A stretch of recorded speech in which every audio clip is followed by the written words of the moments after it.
It was supposed to be a quiet evening, the kind Ozzy Osbourne secretly loved. No stage, no lights, no crowds chanting his name. Just a simple moment of peace as he walked into one of his own luxury hotels, dressed so casually that not a single person would have guessed who he was. He wore a loose black hoodie, comfortable old boots, and a pair of sunglasses that covered half his face. His long hair hung loose, slightly messy, giving him the look of someone who had just rolled out of bed after a long night. He carried his own bags to something no one had seen him do in years. Ozzy had come without security, without assistance, without even informing the management. Sometimes, he enjoyed experiencing life the way regular people did. Tonight was one of those nights. The lobby was glowing with warm lights and marble floors. Guests lounged on velvet sofas, a soft piano tune playing in the background. Everything felt peaceful, until Ozzy approached the front desk. The receptionist, a young woman with a perfectly pressed uniform and a perfectly practiced smile, looked up. The smile vanished the moment her eyes landed on him. She scanned him from head to toe with a look that said she had already made a judgment.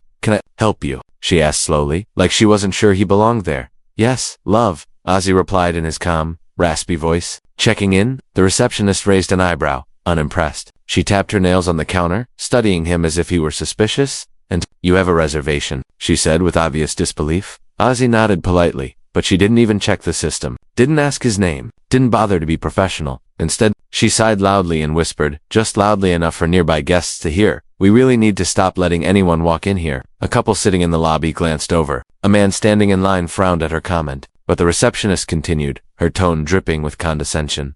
"This hotel is expensive," she said slowly, as if explaining it to someone clueless. "Are you sure you have the right place?" Ozzy simply smiled, a small, amused smile, because what the receptionist didn't know, what nobody around them knew, was that the man she was humiliating was the actual owner of the hotel, and the moment of truth was coming very, very soon. The lobby was buzzing with guests checking in, clinking coffee cups, and staff moving swiftly from one corner to another, but none of that mattered to the receptionist, whose sharp gaze locked onto Ozzy the moment he walked toward the counter. She didn't smile, not even a polite nod. Instead, she looked him up and down as if he had dragged mud across her pristine marble floor. "Yes," she said coldly, not bothering to hide her annoyance. Ozzy set his bag down gently. "Hi, love. I've got a reservation under." She cut him off before he could finish. "We're fully booked." Ozzy blinked. "Fully booked, but one. We are fully booked." She repeated it slowly, as if speaking to someone who didn't understand English. A couple waiting behind Ozzy exchanged looks. One whispered, "Why is she talking to him like that?"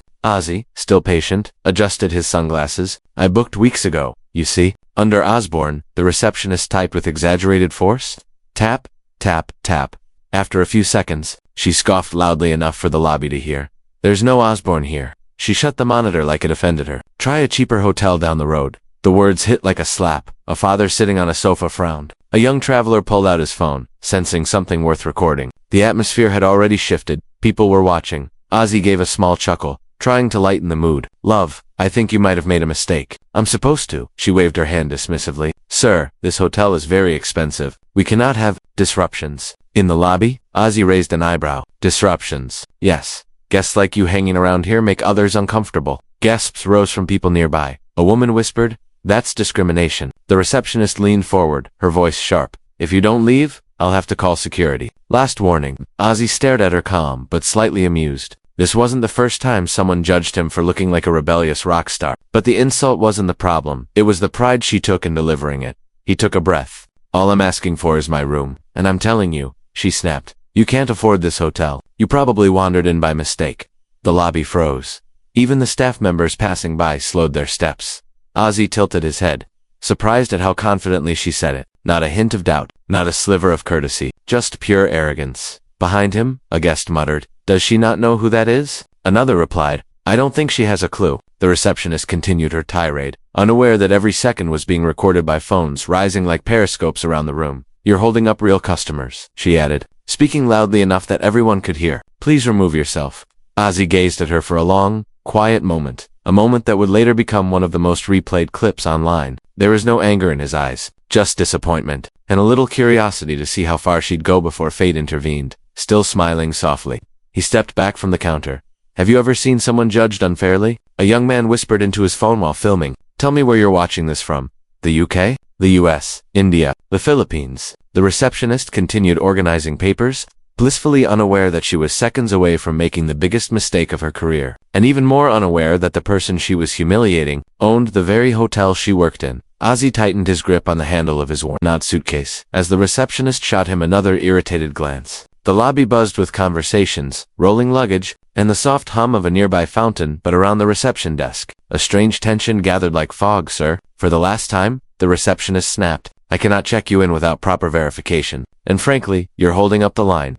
Ozzy raised an eyebrow behind his sunglasses. His voice remained gentle, almost amused. "I'm telling you, love, I do have a reservation." She scoffed. "Right? And I suppose you also have a penthouse booked."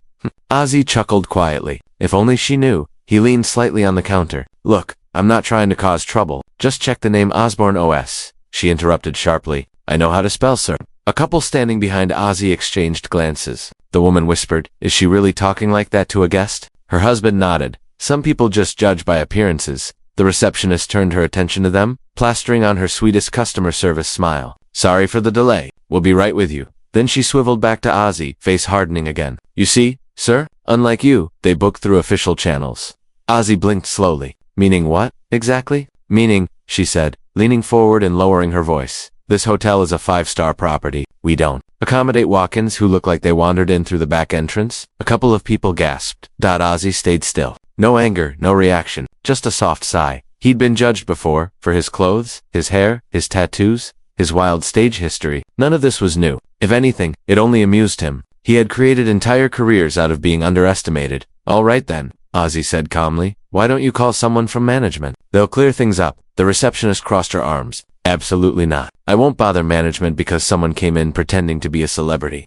Ozzy tilted his head. "Pretending?" "Yes," she snapped. "Pretending? I mean, Ozzy Osbourne doesn't stroll into hotels wearing a hoodie and dragging his own luggage. And he certainly doesn't smell like he came from a tour bus." Ozzy smirked. "Actually, that last bit might be true." The people behind him chuckled, but the receptionist only frowned deeper. "Double quotes, sir. If you don't leave, I'll have security escort you out." Bystanders began whispering more loudly now. "Why is she so rude? Does she not see he's literally minding his own business? Is she blind? That's totally Ozzy Osbourne. No, it can't be. Why would a billionaire owner walk in like that?" One young man, maybe in his 20s, stepped forward. "Ma'am, I think you're making a mistake. I'm pretty sure he's actually Ozzy Osbourne." "Oh please," she said dramatically, rolling her eyes. "People, stop encouraging him." Ozzy felt bad for the kid and gave him a small nod of thanks. Still, he didn't raise his voice, didn't push, didn't brag. Instead, he spoke softly. "Look, I'm not trying to pretend, not trying to cheat a room. I'd just like the key to my suite, the reservations under my name. That's all." The receptionist shook her head. "You're wasting everyone's time. Next." She actually waved her hand in his face like he was some nuisance. Ozzy didn't move. He simply looked at her, calm as a monk, holding on to patience most people never imagined he had. Inside, he was thinking, "Let's see how long this goes before someone realizes what's happening." He stepped aside slightly, allowing her to call the next guest forward, but he didn't leave the counter. He just waited, quiet, steady. UNBOTHERED. A woman passing by suddenly stopped mid. Her eyes widened. "Oh my God, is that Ozzy Osbourne?" Several heads turned. Phones lifted. Someone whispered, "No way, that's really him." The receptionist hissed, "People, stop encouraging this man." Ozzy chuckled under his breath. It wasn't anger that filled him, it was irony. Here he was, the owner of the very building she worked in, being lectured like a teenager sneaking into a VIP lounge.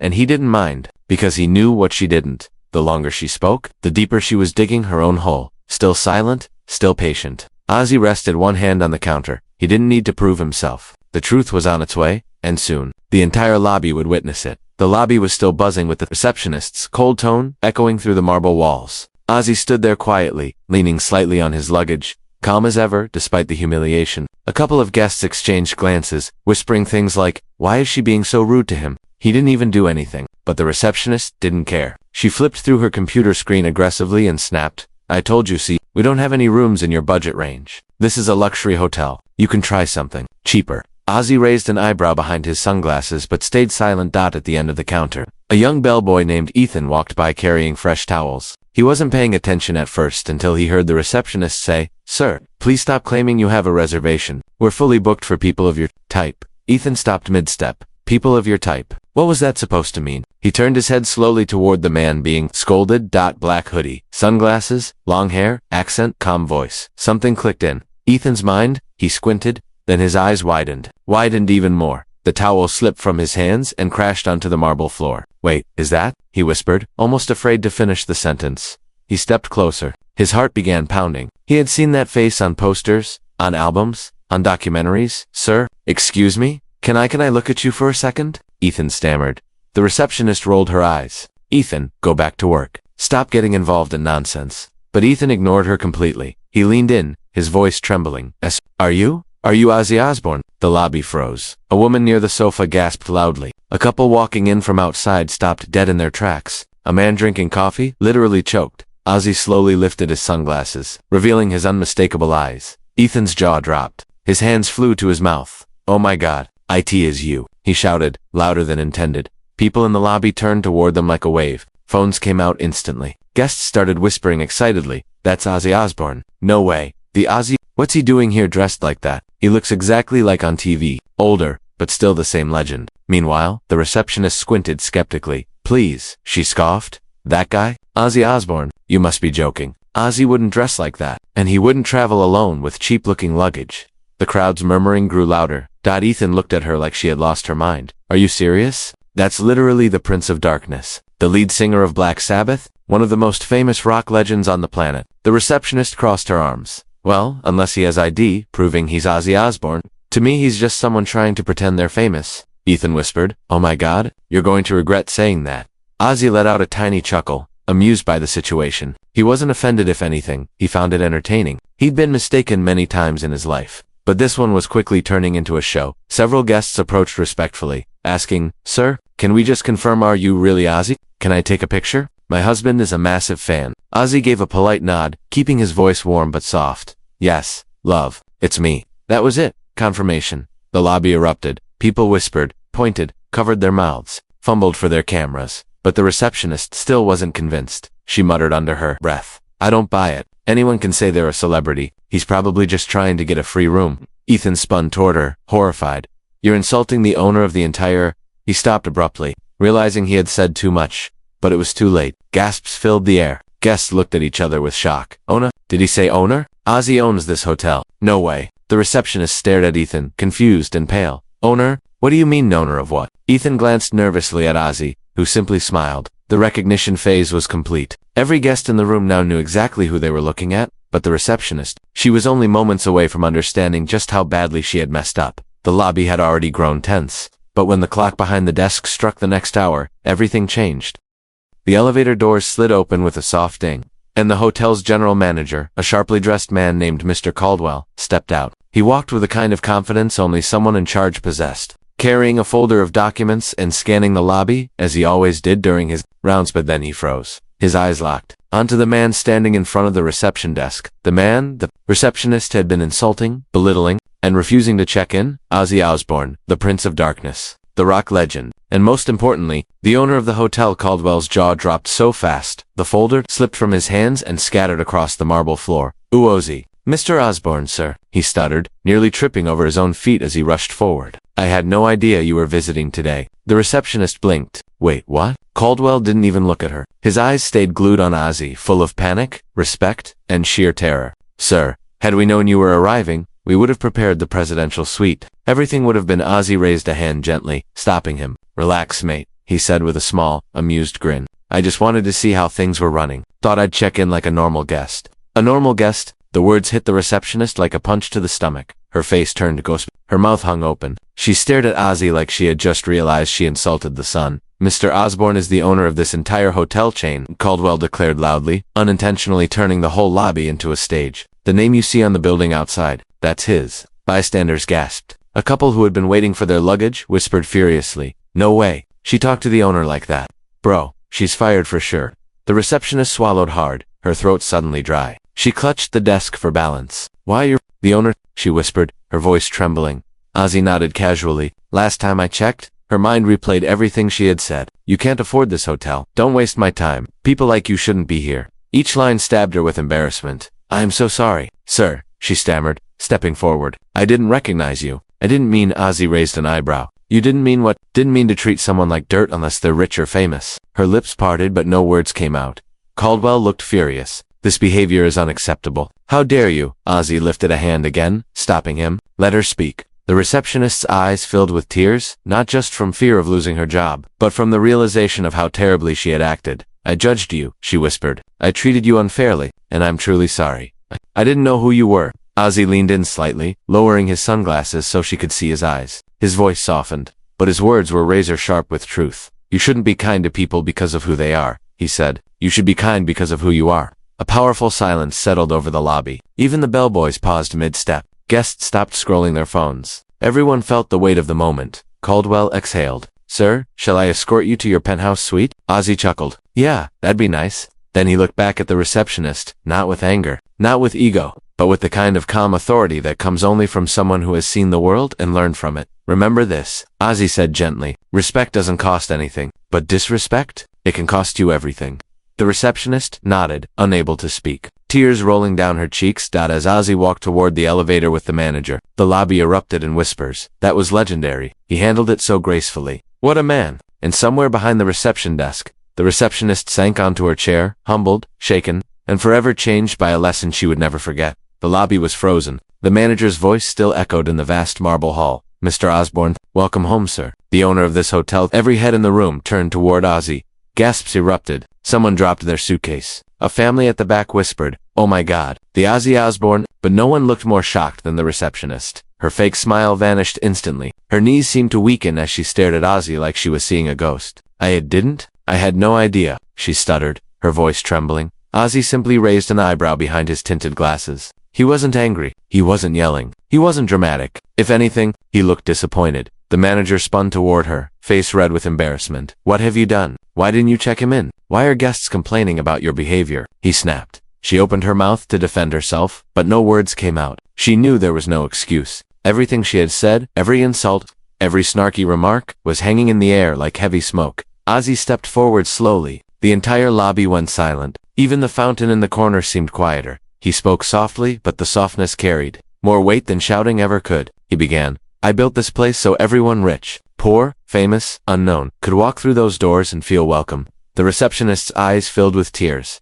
I didn't mean I wasn't trying, she whispered. Ozzy held up a hand gently, stopping her. You judged me the second I walked in, not because of who I am, but because of how I looked, because you thought I was beneath you. The lobby murmured. People nodded. A couple guests even clapped quietly. Ozzy continued, still calm, still composed. I've spent my whole life meeting people from every walk of life. And let me tell you, kindness isn't about your job, respect isn't about your paycheck, and dignity isn't only for those who look like they can afford a room. The receptionist's chin quivered. She looked truly ashamed now. The manager stepped in again, bowing slightly. Mr. Osbourne, I assure you, we will take immediate action. This behavior is unacceptable. Ozzy stopped him too. Let her speak, he said softly. Every pair of eyes turned to the receptionist. She swallowed hard, wiping her eyes nervously. Mr. Osbourne, I'm truly sorry. I judged you unfairly. I let my ego, my assumptions, my impatience control me. It won't happen again. I swear. Ozzy nodded slowly. I believe in second chances, he said, but respect has to be given to every single guest who walks in here, not just the ones you think are important. The woman nodded desperately. Yes, sir. I understand. The manager looked mortified but relieved. Ozzy then smiled, not a sarcastic smile, but a gentle, forgiving one. Well then, he said, how about we start over? Room under the name Osbourne. Shouldn't be hard to find. The receptionist let out a nervous laugh through her tears, quickly typing on her computer. Why yes, sir. Of course, sir. In seconds, she was treating him with more care and respect than any guest in the building. But it wasn't fear that changed her. It was the lesson he delivered with grace. As Ozzy received his room key, guests around the lobby applauded, not because he was wealthy, not because he was famous, but because he handled humiliation with dignity and turned someone else's worst moment into their greatest lesson.